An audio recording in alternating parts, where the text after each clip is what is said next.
ശബരിമല എന്ന് പറയുന്നത് പണം കായ്ക്കുന്ന ഒരു മരമായിട്ട് മാറി. അത് വെറുതെ പിടിച്ച് കുലുക്കിയാൽ മതി. കുലുക്കില്ലെങ്കിൽ പോലും ഈ പണം ഇങ്ങനെ അടർന്നടർന്ന് ഉതിർന്ന് വീഴുന്ന സ്ഥലമായിട്ട് മാറി. ശബരിമലയുമായി ബന്ധപ്പെട്ട എല്ലാ സ്ഥലത്തും അഴിമതിക്കാണ്. യഥാർത്ഥത്തിൽ ധർമ്മശാസ്താവിന് ശക്തി ഉണ്ടെങ്കിൽ അദ്ദേഹം ആദ്യം ഈ അഴിമതിക്കാരെയാണ് കൈകാര്യം ചെയ്യേണ്ടത്. അപ്പോൾ ഇത് ഒരു യാഥാർത്ഥ്യമാണ്. ഇടതുപക്ഷം ഭരിക്കുമ്പോഴും വലതുപക്ഷം ഭരിക്കുമ്പോഴും ഒക്കെ അഴിമതിക്ക് യാതൊരു കുറവില്ല.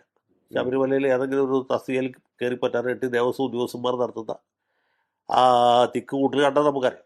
അതല്ലെങ്കിൽ അവിടെ പോശി കിട്ടാനായിട്ട് പോലീസ് ഉദ്യോഗസ്ഥന്മാർ, അതുമായി ബന്ധപ്പെട്ട മറ്റ് ലാവണങ്ങളിലിരിക്കാനായിട്ട് ഓരോ ഗവൺമെൻറ് ഡിപ്പാർട്ട്മെൻറ്റിലുള്ള ഉദ്യോഗസ്ഥന്മാർ നടത്തുന്ന പരാക്രമം കാണുമ്പോൾ നമുക്കത് വ്യക്തമാവും. അപ്പോൾ ഇങ്ങനെയൊക്കെയുള്ള വലിയ അഴിമതിയും കെടുകാര്യസ്ഥതയും നടപാടുന്ന ഒരു സ്ഥലമാണ് ശബരിമലയിലെ. ഞാനിതുവരെ ശബരിമലയ്ക്ക് പോകാത്ത ആളാണ്. പക്ഷേ ശബരിമലയിലെ പ്രസാദത്തോട് നമുക്ക് ആശയപരമായിട്ട് അല്ലെങ്കിൽ ആവാശയപരമായിട്ട് യോജിപ്പുള്ളതാണ്. എൻ്റെ കുട്ടിക്കാലത്തൊക്കെ കിട്ടിയതല്ലേ, എൻ്റെ ചെറുപ്പകാലത്ത് കിട്ടിയിരുന്ന അപ്പത്തിൻ്റെ അരമണയുടെ സ്വാദ് എന്ന് പറഞ്ഞത് ഇപ്പോഴും എൻ്റെ നാവിലുണ്ട്. ഇപ്പോഴത്തെ അരമണയും അപ്പമൊക്കെ കഴിച്ചു കഴിഞ്ഞാൽ നമുക്ക് ഭഗവാനോട് തന്നെ വലിയ ഒരു സഹതാപം തോന്നും. കാരണം അത്രയും മോശപ്പെട്ട വസ്തുക്കൾ കൊണ്ടാണ് ഇങ്ങനെയുള്ള സാധനങ്ങൾ നിർമ്മിക്കുന്നത്. അത്രയും അരുചികരമായ ഒരു പ്രസാദമാണ് ഇപ്പോൾ അവിടെ നിന്ന് കിട്ടിക്കൊണ്ടിരിക്കുന്നത്. അപ്പോൾ ഇങ്ങനെയൊക്കെയുള്ള ഒരു വലിയ ഒരു അപജയം അല്ലെങ്കിൽ ഒരു ജീർണത ഈ ക്ഷേത്രവുമായി ബന്ധപ്പെട്ട എല്ലാ രംഗങ്ങളിലും ഉണ്ട് എന്ന് കരുതാണ്.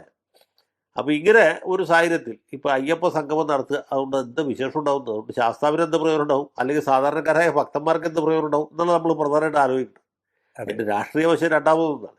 അതെ, രാഷ്ട്രീയം നമുക്ക് വേറെ ചർച്ച ചെയ്യാം. പക്ഷേ ഇങ്ങനെ ഒരു സംഗതി നടത്തുന്നത് കൊണ്ട് ശബരിമല ക്ഷേത്രത്തിന് എന്തെങ്കിലും ഒരു അഭ്യുന്നതി ഉണ്ടാകാൻ ഉദ്ദേശിച്ചിട്ടുണ്ടോ?